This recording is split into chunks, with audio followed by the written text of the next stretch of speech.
Tällä viikolla julkaistiin pääsykoetulokset ja suuret onnittelut kaikille, jotka ovat päässeet hammas- tai yleislääkikseen. Moni tekee sen virheen, että ne ajattelee, että nyt kun ollaan päästy sisään, niin suurin työ on tehty. Mut tosiasiassa se työ vasta alkaa nyt. Suosittelen unohtamaan kaikki vanhat opiskelutekniikat, vaikka ne toimiskin, koska nyt on tulossa uusi ympäristö, täysin uudet järjestelmät, aivan massiivinen määrä tietoa ja on hyvin todennäköistä, että alkaa kyseenalaistamaan omia opiskelutaitojaan. Mä muistan, kun lukiossa sanottiin, että se on maratoni eikä sprintti, koska se tiedon määrä oli niin rajattu, joten se oli mahdollista oppia se kaikki. Mutta yliopistossa huomaa yllättävän nopeasti, että se ei olekaan rajattu se tiedon määrä. Itse asiassa se on kaikkea muuta. Aivan sama, minkä aiheen valitset, niin aina on mahdollisuutta mennä vähän syvemmälle, oppia lisää, vaihtaa näkökulmia, saada nippelitietoa. Ja sitten lopputulos on, että sä menet tenttiin, oksennat kaiken tiedon sinne ja ihmettelet, että minkä takia sait 1/5 pistettä esseestä. Nimimerkillä kokemusta on. Elikkä ensimmäinen askel on tiedon määrän rajaaminen. Ja tää on yleensä tosi helppo tehdä, koska monen kurssin sivuilla on yksinkertaisesti ydinainesanalyysi, jossa kerrotaan suoraan, mikä on aihe ja kuinka paljon siitä pitää tietää. Tarviiko siitä tietää, että se on olemassa, hallita täydellisesti ja soveltaa vai jotain muuta? Seuraava askel on sitten vähän vaikeampi. Elikkä nyt puhutaan opiskelutekniikoista. Mä muistan nähneeni ekoina viikkoina, kun oikeat kurssit alkoi, aika paljon erilaisia opiskelutapoja. Jotkut luki kirjaa, niinku semmoista tosi paksua kirjaa. Toiset teki muistiinpanoja, toiset katsoi luennot 2x nopeudella. Mä niinku kokeilin tosi montaa erilaista opiskelumenetelmää. Mä jopa tein vihkoon muistiinpanoja, mut sit se meni siihen, että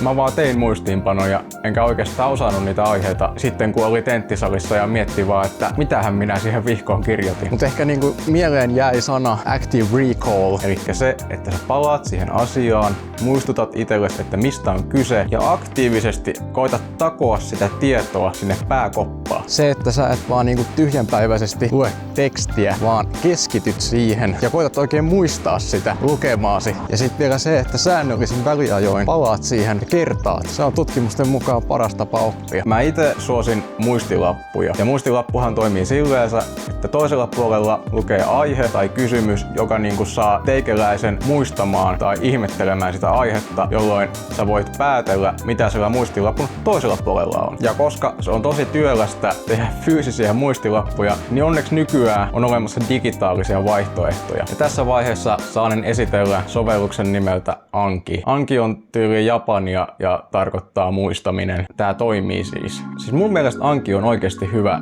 työkalu oppimaan. Se Ankin käyttäjissä on jotenkin erikoista, että he aina kertovat, että he käyttävät Ankia. Että jos vaikka kysyt joltakin, että hei, missä sä tiedät tän, että sä oot sä opiskellut tai jostakin, niin sanoit, että niillä on Anki-kortti tästä tai useampi. Kattokaa, mä sain Ankiin ladattua mun Steam Deck.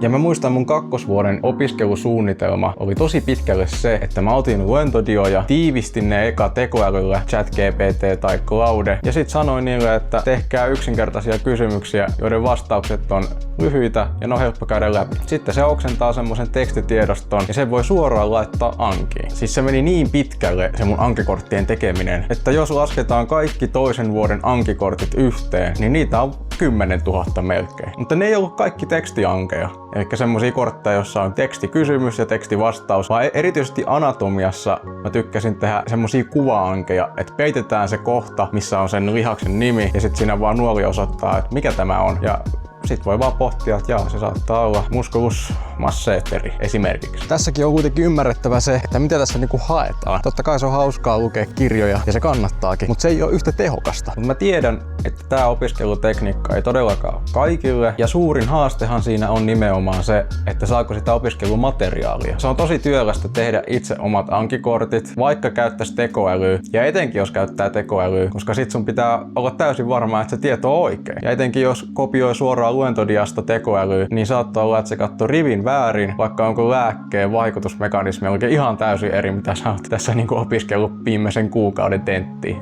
Ja optimihan olisi, jos joku ylempi vuosikurssilainen heittäisi suoraan ne kortit sulle ja sanoisi, että se tän kanssa. Ehdottomasti yksi hieno, hyvä, moderni sananlasku on, että yliopistossa vaikeinta ei ole opiskelu, vaan ajankäyttö. Mut mä oon semmonen tyyppi, että mä kuitenkin tykkään käyttää montaa eri opiskelutekniikkaa. Et Anki ei välttämättä ole se yksi ja ainoa. Mä tykkään myös lukea kirjoja ja luentodioja, koska sitten siitä saa niinku sen luennoitsijan oman näkökulman aiheesta. Ja YouTube-videot on myös tosi hyvä tapa oppia, etenkin pre-klinikassa näitä niinku solutason juttuja. Ninja Nerd oli semmonen nimi, jota niinku kuuli paljon pre-klinikassa. Joten tärkeintähän ei ole, että sä valitset yhden ainoa opiskelutavan, vaan fiksuna ihmisenä käytät niitä kaikkia silleen pikkasen. Ja ehkä suosit joitakin vähän enemmän, niin kuin esim. Meikäläinen Ankio.